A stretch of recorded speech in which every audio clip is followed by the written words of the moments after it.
Hi, my friends, it's Katherine McIntosh, and I wanted to do this video live. However, I'm feeling really raw and vulnerable and wasn't sure if I did it live how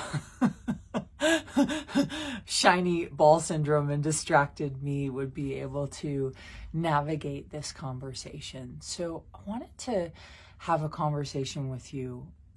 And it's something that I have been wanting to talk about for a really long time, but haven't really known how to put the pieces together. So I just got off of NJD every day. And so, it's this thing where every morning for 15 minutes, we use the tools of access consciousness and sort of destroy and uncreate and ultimately just let go. We let go of the conclusions, the constructs, the need to hang on to things as they are. And, living in the space and the experience of a pandemic where everything has changed, I think has really forced all of us to look at what we value, to look at what choices make us come alive. And so we have more distractions now, more than ever online, but we also have less distractions in the sense that we've all been invited to go quiet, to go internal, to really look at what we choose. And so I was saying this morning that, I'm gonna cry. Sometimes we're so eager, and I'll speak for myself, I'm so eager to want to have closure to things or want to have an answer. So, I've been on and off in a relationship for almost a year, and I haven't talked about it because on one level it was so expansive and amazing and so many things that I was asking for showed up. And on the other hand, there was this piece about it that was slightly volatile, slightly toxic. And hey, this is not to place blame on anyone. This is to say that it's also revealed some places in my own life where I needed to heal. I needed to clean up. I needed to have a little bit more integrity, and I didn't really know how to talk about it being in the middle of it. And I'll say from an emotional standpoint, I'm still in the middle of it. There are lots of things navigating, and so the hardest thing for me to do right now is to give it space without needing to have an answer, right? So in my heart, I know what's true for me, right? But since there is other energies and things involved in this experience, the only thing I can do right now is choose things that surrender so that I have peace. I don't know how else to say that. I was listening to Mel Robbins this morning. I saw a little thing on Instagram, and she was talking about her definition of forgiveness was essentially that she no longer holds the resentment in her heart. And she was talking about forgiving yourself, right? Forgiving yourself for things that you may or may not have chosen, right? And so, my friends, in this time, wherever you are in your journey, one of the gifts of life is we're taught we need to know. We're taught we need to choose. We're taught we need to act. And yes, 90% of the time, it is probably the thing to do, is to be decisive, to know, to make a choice, to move forward, to commit. And sometimes there is that gift and surrender of not knowing. And while simultaneously choosing energies that make you come alive, right? while simultaneously choosing energies that make you come alive, while simultaneously choosing to allow what you're feeling, what you're experiencing, the emotions. So whether it's sadness, whether it's pain, whether it's grief, whether it's confusion, instead of trying to resolve it, which sometimes we're so quick to want to resolve, what if we surrendered into it and allowed the gift of it to contribute? So I will say from personal experience and past relationships, wanting to end them and just have resolve and move on. And that serves a time and a purpose, right? And then I notice what's the rush? And what I mean by that is, what's the rush in closing a door on an emotion that might change your life? What's the rush on closing the door and needing resolve and needing to get rid of it and needing to change it on a pain that may actually serve? And so it's really interesting, you know, on my back, just as I started talking, I started having this mid to lower back pain. And I'm facilitating a class next week called Underneath the Surface. We're going to do it on Zoom over 5 days, specifically looking at energy work, and sort of opening the door to the unseen, unspoken, unsaid energies, and really allowing you to investigate, what is it you know about energy? How do you perceive energy? Do you perceive it through smell, through taste, through touch, through sensing, right? Do you perceive it through colors? Like, there's so many different ways in which we all perceive energy, and it's about activating and acknowledging that that is your way, so that you can have more clarity and more aliveness and more choice in every area of your life. And so, as I was talking, all of a sudden, and it's still there, this mid to lower back pain just on my left side. And so it's like, wow, okay, so the pain, if I wasn't trying to get rid of it, and this makes me want to cry, right? If I wasn't trying to get rid of it, and I just closed my eyes for a second and gave myself permission and went inside and said hi to the pain, right? Whew, hi to the pain. And you say hi to it from not trying to change it, not trying to fix it, not trying to make it right, not trying to make it wrong. And as I'm talking, it's changing in its intensity. So it went low, and then it went high, and then it went low.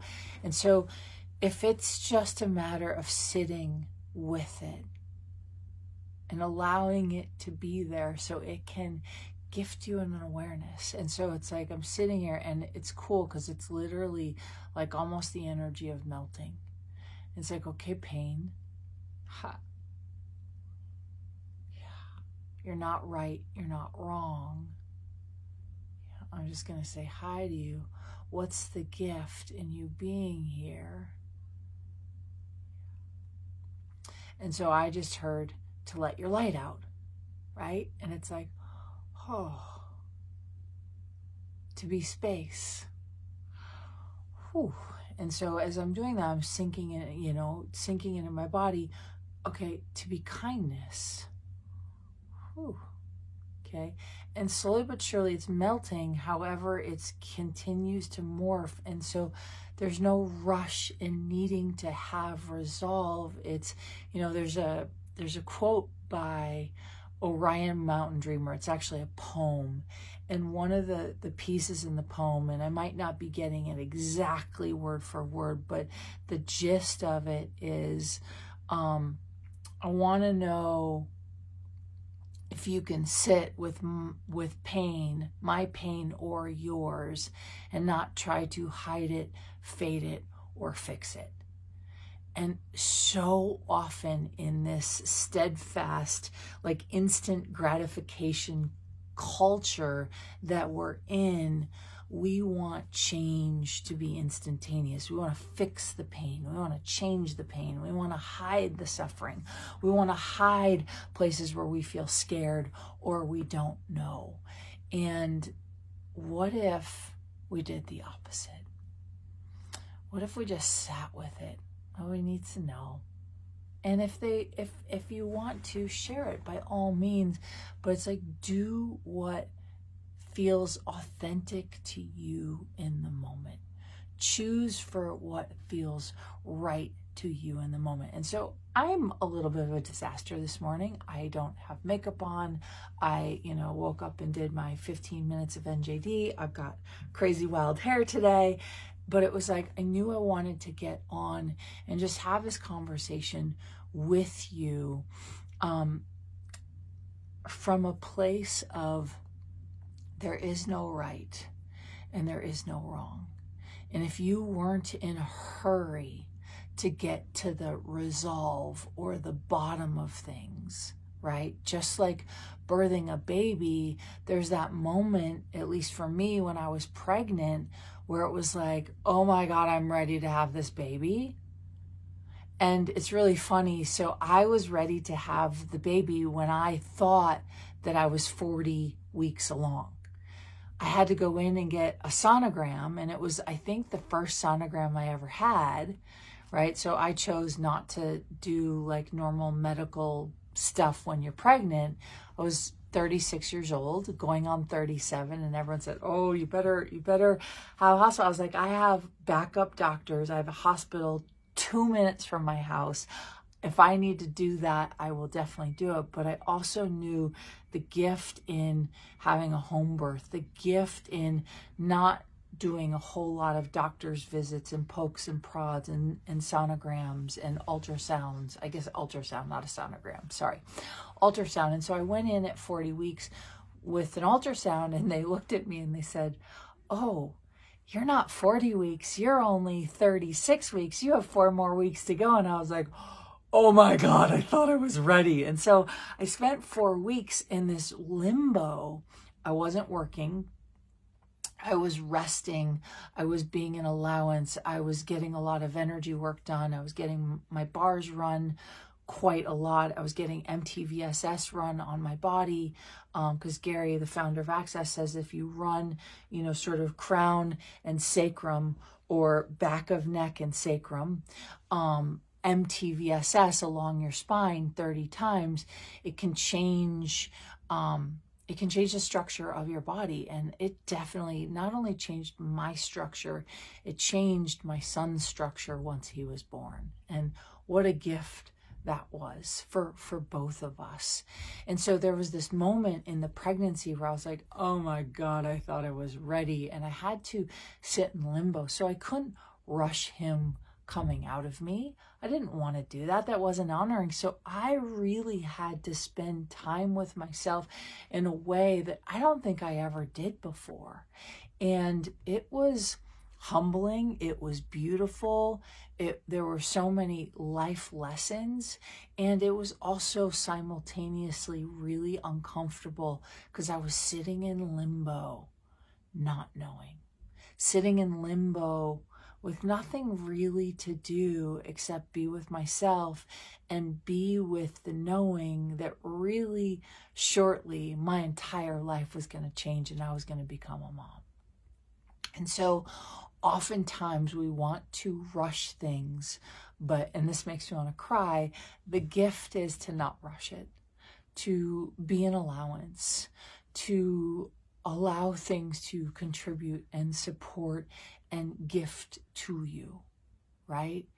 And to really choose the gift, right, of what's possible and what's available. So with that being said, my friends, what if you just sat with what's true for you today and you didn't try to force an answer, you didn't try to force an outcome, and you just allowed yourself to lean into, surrender into, receive into, allow into the gift of not knowing, the gift of not forcing a choice,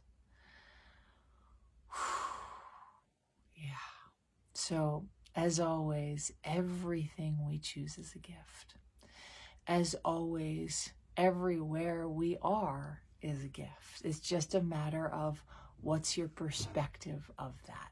So, my friends, one, you're invited to dive deep underneath the surface with what you know and what you didn't even know that you know about energy, about the body, about the way your body desires to communicate to you about your life, but also the way your body desires to communicate to you about what you know outside of you.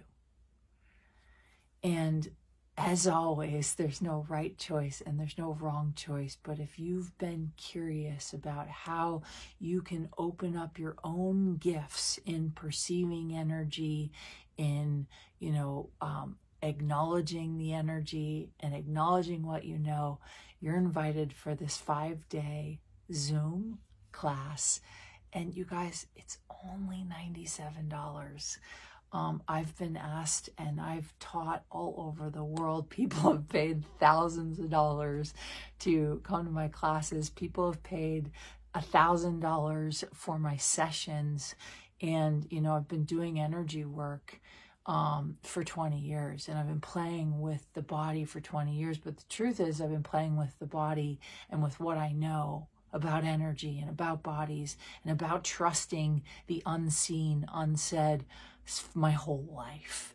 And so if you would like to open the door on what you know, you're invited to join me on this series called Underneath the Surface. And wherever you are in your journey, I want to just give you permission to not try to force an outcome today, to not try to make something happen, but instead to surrender into what's actually possible and what's actually available. So my friends, I adore you so much. I really, truly do. I hope you have an amazing, amazing day. I hope you have an amazing journey and allow yourself to be messy, right? To not be perfect, to roll out of bed and know you have something important that needs to be said now. Yeah. And let the gift be what the gift wants to be instead of you deciding what it has to be. So I adore you all so much. Thank you for the longer video. May it contribute to you wherever you are in your journey. And I look forward to seeing you soon. And that's all I got for you. Bye for now.